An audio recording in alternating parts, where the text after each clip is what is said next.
కాదంబరి జత్వాని ఈమె ఎపిసోడ్‌కి సంబంధించి తెలుగుదేశం పార్టీ పత్రికలను చూస్తే, వాళ్ళ మీడియాను చూస్తే, వాళ్ళని చూసి జాలిపడాలో, బాధపడాలో, ఇలాంటి వాళ్ళ చేతిలో ఉన్న మీడియా సమాజంలో ప్రజలున్నందుకు వాళ్ళ కర్మ, పాపం ఏం కర్మ చేశారా అని చెప్పి సరిపెట్టుకోవాలో నిజంగా తెలియదు. వాస్తవానికి 24 ముందు జత్వాని ఏం కేసులో అరెస్ట్ అయ్యారు? బ్లాక్‌మెయిల్ చేశారు, బెదిరిస్తున్నారు డబ్బుల కోసం. అలా బెదిరించి బ్లాక్‌మెయిల్ చేసి డబ్బులు వసూలు చేశారు కుక్కల విద్యాసాగర్ నుంచి అనే కేసులో ఆమె జైలుకెళ్ళారు. అంతకుముందు కూడా మరికొందరిని బెదిరించారు అని చెప్పి ఆమె జైలుకెళ్ళారు. చివరికి జిందాల్ వాళ్ళ కొడుకును, వాళ్ళను కూడా జిందాల్‌ను కూడా బెదిరించారు అనేది కూడా ఆమె మీద కేసు. మరెవరో ఢిల్లీ వ్యాపారిని కూడా బెదిరించారు. ఇటువంటి కేసులు ఉన్నాయని. అండ్ అప్పుడు పోలీసులు చెప్పిందేంటి? ఆమె బ్రదర్‌కి దుబాయ్‌లో రియల్ ఎస్టేట్ వ్యాపారాలు ఉన్నాయని, అండర్ వరల్డ్ డాన్‌తో సంబంధాలు ఉన్నాయని బెదిరిస్తున్నారు అని. రకరకాలుగా సన్నిహితంగా ఉన్న ఫోటోలు తీసి అవి బయటకు వదులుతానని చెప్పి బెదిరించి డబ్బులు వసూలు చేస్తారని ఈ విధమైన అలిగేషన్స్ తోటే, ఈ విధమైన అభియోగాలతోటి ఆమె అరెస్ట్ అయింది. సరే, చంద్రబాబు గారు సీఎం అయిన తర్వాత అదే కాదంబరి జత్వాని బాబోయ్ అంతర్జాతీయ విఐపి అయిపోయింది ప్రభుత్వానికి. అసలు ప్రభుత్వ పెద్దల దగ్గర నుంచి ఈ ప్రభుత్వ కూటమిలో ఉన్న పార్టీ నాయకుల దగ్గర నుంచి మొదలెడితే ఇంకా వాళ్ళ పత్రికలు, టీవీ ఛానళ్ళు అయితే డాక్టర్ జత్వానీని విలపిస్తుంది. డాక్టర్ జత్వానీ ఆవేదన, డాక్టర్ జత్వానీని వేధించారు, డాక్టర్ జత్వానీని ఇట్లా చేశారు, డాక్టర్ జత్వానీని అట్లా చేశారు అని చెప్పి 3 ఐపీఎస్లను సస్పెండ్ చేశారు. విశాల్ కొన్ని, క్రాంతిలాల్ డాటా, సీతారామయ్యలు, మరో ఏసీపీని, హరీష్లు, ఎన్ని కథలు. తీరా చూస్తే సిఐడి వేసిన ఛార్జ్షీట్ ఏంటి కోర్టుకి ఇప్పుడు?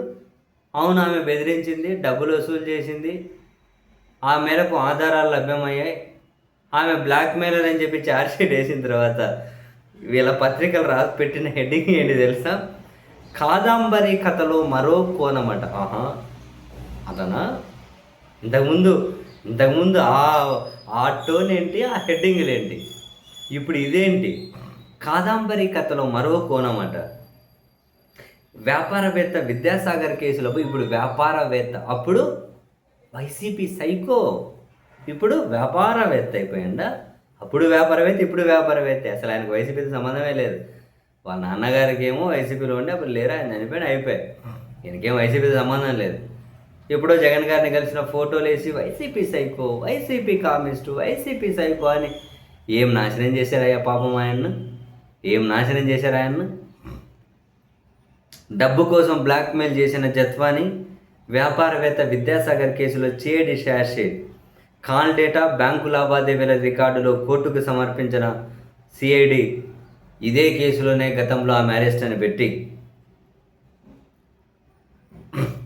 వ్యాపారవేత్త కుక్కల విద్యాసాగర్ను బెదిరించి బ్లాక్మెయిల్ చేసి కోట్లు వసూలు చేసినట్లు కాదంబరి జత్వానిపై సిఐడి ఛార్జ్షీట్ వేసింది.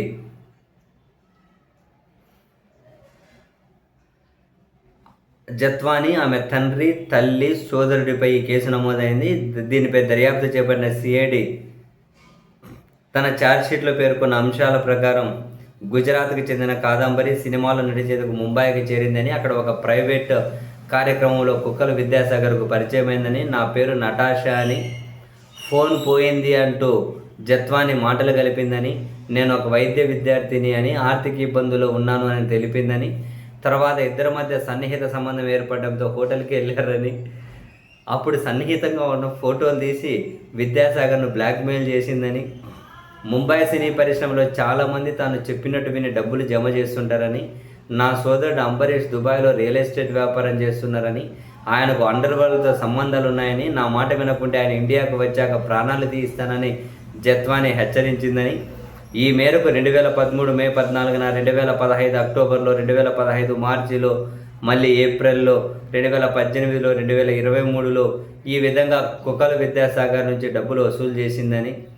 కొన్నిసార్లు తన ఖాతాలో, మరికొన్నిసార్లు తన తల్లితో కలిపి ఉన్న జాయింట్ అకౌంట్లో డబ్బులు జమ చేయించుకున్నారని, కుక్కల విద్యాసాగర్ను బెదిరించడానికి 11 సెల్ ఫోన్ నంబర్లు వినియోగించారని ఆ ఛార్జ్షీట్లో పేర్కొన్నారు.